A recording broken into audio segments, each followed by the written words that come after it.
दयाकर सभापते तव तु बिल्वपत्रादिभिः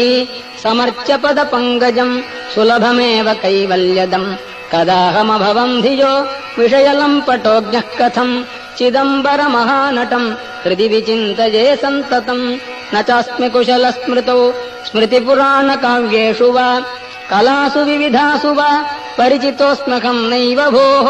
कथम् नु मयि भूभुजाम् भवतु हर्षपूरस्वतः चिदम्बरमहानटम् हृदि विचिन्तये त्वामहम् नटेशसुरपूजितम् तव तु कुञ्चिताङ्घ्रिम् जनाः विचिन्त्य सकलेप्सितम् समुपयन्ति भक्ता न किम् कथम् नु विषयोन्मुखः शिवकपर्दिनम् सन्ततम् चिदम्बरमहानटम् हृदि विचिन्तये त्वामहम् सदा शिव भवान् स्मृतः क्षणिकतोऽपि सर्वार्तिः विना समयदेशकालः भाग्यहीनस्त्वयम् त्वदीय परिचिन्तन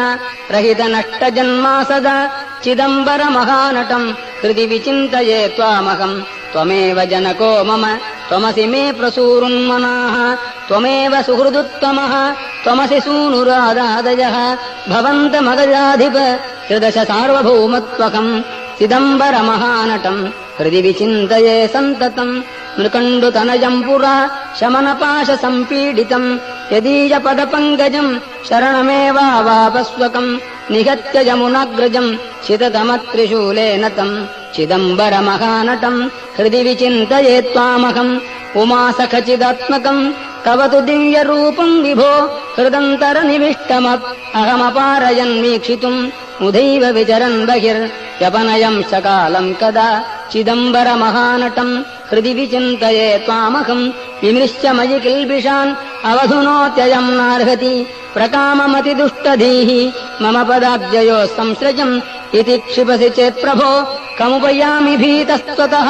चिदम्बरमहानटम् हृदि विचिन्तये त्वामहम्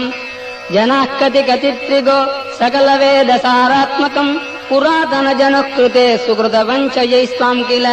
समर्च्य कृतिनो न किम् दुरितकृत्कथम् त्वामहम् चिदम्बरमहानटम् हृदि विचिन्तये त्वामहम् पतञ्जलितपः फलम् मुनिजनौघजीवातुकम् प्रपन्नजनकल्पकम् विधिहृदब्जसंवासिनम् सुपूजितमहर्निशम् श्रुतिपथैकनिष्ठैर्द्विजैः